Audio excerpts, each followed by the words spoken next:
Hola queridos amigos de Clave 7. Bienvenidos a mi sección Leyendas y Misterios con Antonio Ceniza.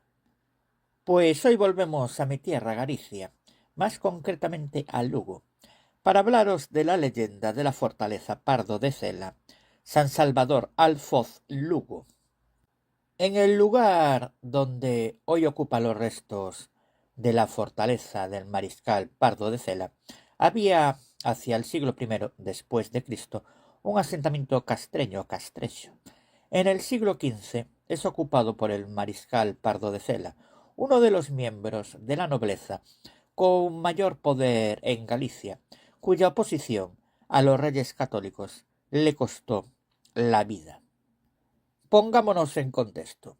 Señor de la Torre de Cela, de la Frouxeira y otros lugares, pero Pardo era uno de los más poderosos señores feudales del obispado de Mondoñedo, poder que hacía más digno de cuenta su parentesco con la casa de Saavedra y su matrimonio con doña Isabel de Castro de la casa de Lemos y descendiente de don Fadrique, hermanastro de don Pedro el Cruel.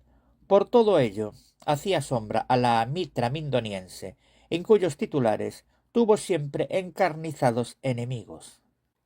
Quiere la leyenda que Pero Pardo se pusiese al frente de los famosos hermandinos, enarbolando el conocido estandarte con el lema Deus Fratresque Galaecia, y que guiando a aquellas huestes armadas con bisarmas, espadas, hoces y mallas, de un modo semejante a los husitas de Bohemia, se dedicase a derribar los castillos de sus enemigos y rivales, a incendiar sus campos y apoderarse de sus cosechas, ejercitando de este modo la justicia popular.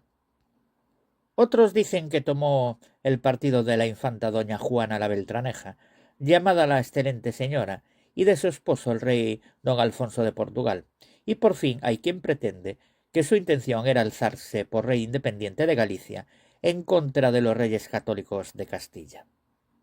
El caso es que don Fernando y doña Isabel decidieron reducirlo, inducidos principalmente, dice una versión muy extendida, por el obispo y cabildo de Mondoñedo, y fue entonces cuando enviaron a Galicia a Acuña y Chinchilla, con un cuerpo de tropas francesas mercenarias al mando de un aventurero llamado Luis Manso Mudarra. Pero Pardo se resistió y se sostuvo durante años hasta que Mudarra, después de muchos fracasos, consiguió encerrarlo en la fortaleza de la Frouxeira. Todavía se defendió allí bravamente el mariscal, tanto que Mudarra veía ya la empresa perdida. Entonces acudió a la traición. Alfonso de Santa Mariña y otros criados de Pero Pardo fueron sobornados mediante cierta suma de dinero para que entregasen a su señor. En efecto, los traidores facilitaron a las gentes de Mudarra la entrada en la Frouxeira, pero el mariscal se había trasladado a la de Castro Douro, que pertenecía a su parcial y pariente Pedro de Miranda. Allí lo siguió también la traición.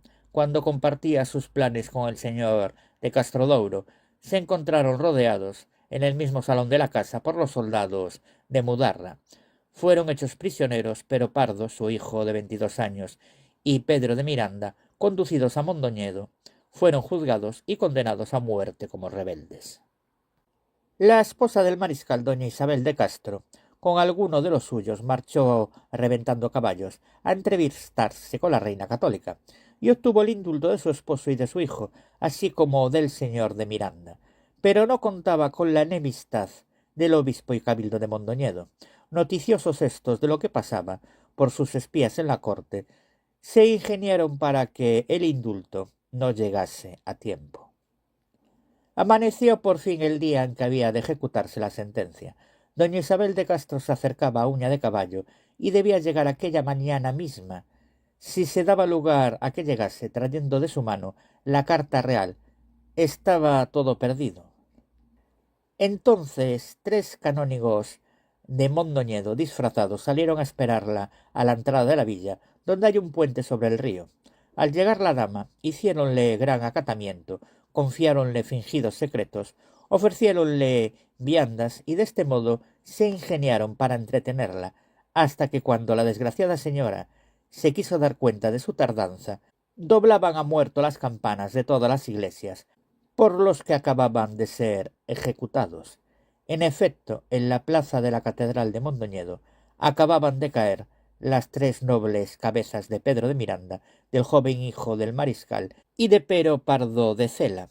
La cabeza de éste, al rodar sobre el cadalso, dio 3 botes y profirió 3 palabras: credo, credo, credo. No faltan quienes afirman que lo que la cabeza gritó fue clero, clero, clero, para indicar quiénes eran los causantes de su desgracia. La fortaleza de la Frouxeira fue arrasada. A doña Isabel de Castro le fueron devueltos todos los bienes de ella y de su esposo, pero el lugar de la sepultura de este y de su hijo se ignora. En el Museo Provincial de Lugo se conserva una larga y pesadísima cadena de enormes eslabones, que se dice fue la que sujetó los pies de Pardo de Cela en su prisión, y que por ello es llamada la Mariscala. El puente donde se frustró el indulto se llama aún hoy en día Ponte do Pasatempo. Las revueltas irmandiñas se encargaron de destruir el castillo en el siglo XV.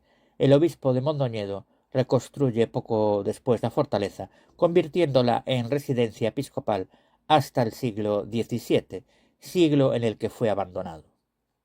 Y termino, mis queridos amigos, con este lamento. Per traición tamén vendido Jesús noso Redentor, e por aquestes traidores, pero pardo meu señor. Lamento de Frouxeira. Por cierto, mis queridos amigos de Clave 7, como nota aclaratoria, deciros que la fortaleza Castillo, hoy Torre de Pardo Cela, también se llama Torre de Castro de Ouro o Castillo de Castro de Ouro. Y hasta aquí mi sección por el día de hoy. Recordaros, como siempre, que a mí me podéis encontrar en los siguientes blogs. En el blog misteriosdeantonioceniza.blogspot.com, en el blog leyendasdelmundoceniza.blogspot.com, en el blog leyendasceniza.wordpress.com y en el blog misterios leyendas de Galicia y Asturias.wordpress.com. También me podéis encontrar en mi propia página web, la de Antonio Ceniza, que es antonioceniza.6te.net.